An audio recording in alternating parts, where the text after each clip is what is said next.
Hi friends, welcome to my channel. ஒரு cup ரவை இருந்தால் போதும், நல்ல டேஸ்டியான இந்த ரெசிபி பண்ணிடலாம். இதை வந்து நம்ம மார்னிங் பிரேக்ஃபாஸ்ட்டுக்கும் எடுத்துக்கலாம், இல்லை ஈவினிங் வந்து ஒரு ஸ்நாக்ஸாக கூட எடுத்துக்கலாம். நல்ல ஒரு ரெசிபி தான். வாங்க ஃப்ரெண்ட்ஸ், எப்படி பண்ணுறதுன்னு பார்க்கலாம்.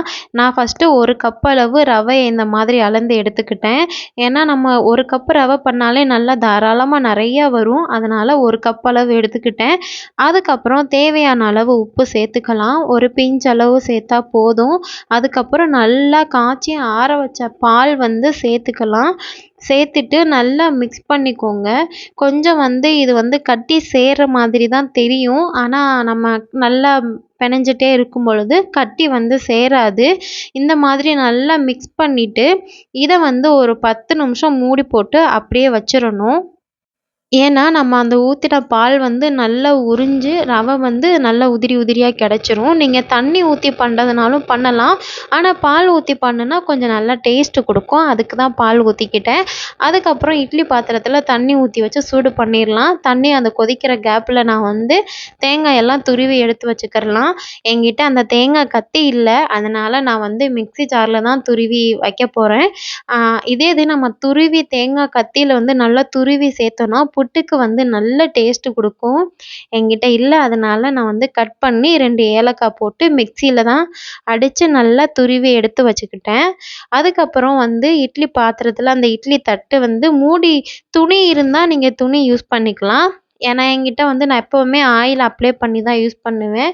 ஆனால் இந்த டைம் வந்து ஆயில் போடாமல் நெய் ஊற்றி நல்லா எல்லா பக்கமும் தேய்ச்சி விட்டுட்டு, அப்புறம் நம்ம ஒரு 10 நிமிஷம் ஊற வச்சுருந்தோம்ல அந்த ரவையை, அதை எடுத்து இப்போது நம்ம இங்கே சேர்த்துக்கலாம்.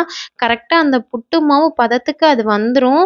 ரவை வந்து அதனால தான் ஒரு 10 நிமிஷம் அதுக்கு ரெஸ்ட்டு கொடுத்துட்டோன்னா நல்லா அந்த பாலெல்லாம் உறிஞ்சு திரும்ப நல்லா உதிரி உதிரியாக இந்த மாதிரி வந்துடும்.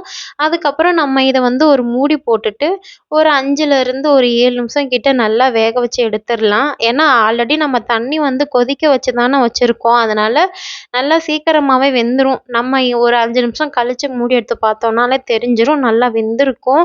இதை அப்படியே நம்ம வேற ஒரு பாத்திரத்துக்கு வந்து மாற்றிக்கலாம். மாற்றிட்டு நான் வந்து ஜீனி தான் போட்டிருந்தேன். உங்களுக்கு தேவைப்பட்டதுன்னா நீங்கள் வந்து நாட்டு சர்க்கரை இந்த இடத்துல சேர்த்துக்கலாம். என்கிட்ட நாட்டு சர்க்கரை கம்மியாக தான் இருந்தது, அதனால் நான் சேர்க்கலை. நீங்கள் வந்து இந்த இடத்துல நாட்டு சர்க்கரை சேர்த்துக்கோங்க, இன்னும் நல்ல டேஸ்ட்டு கொடுக்கும். தேவையான அளவு இனிப்புக்கு வந்து நான் ஜீனி சேர்த்துக்கிட்டேன். அதுக்கப்புறம் வந்து நம்ம துருவி வச்சுருந்தோம்ல ஏலக்காயெல்லாம் போட்டு, அதையும் இப்போ நான் சேர்த்துக்கிட்டேன்.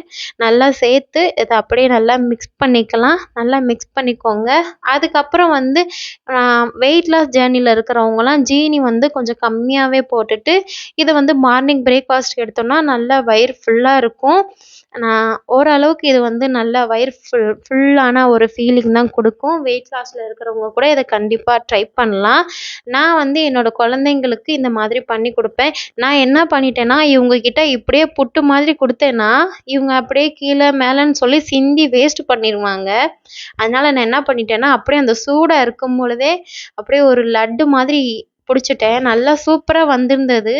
அதனால தான் தம்ப்லைனில் கூட ரவா லட்டு அப்படின்னு கூட சொல்லியிருந்தேன். இந்த மாதிரி தான் ஃப்ரெண்ட்ஸ் நல்லா ரெடி பண்ணிட்டேன்.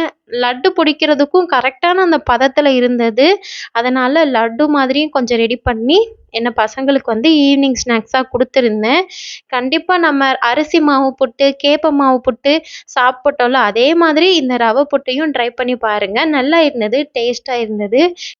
ஓகே ஃப்ரெண்ட்ஸ், இந்த வீடியோ உங்களுக்கு பிடிச்சிருந்ததுன்னா லைக் பண்ணுங்கள், கமெண்ட் பண்ணுங்கள். ஓகே ஃப்ரெண்ட்ஸ், பாய். இன்னொரு வீடியோவில் பார்க்கலாம். தேங்க்யூ.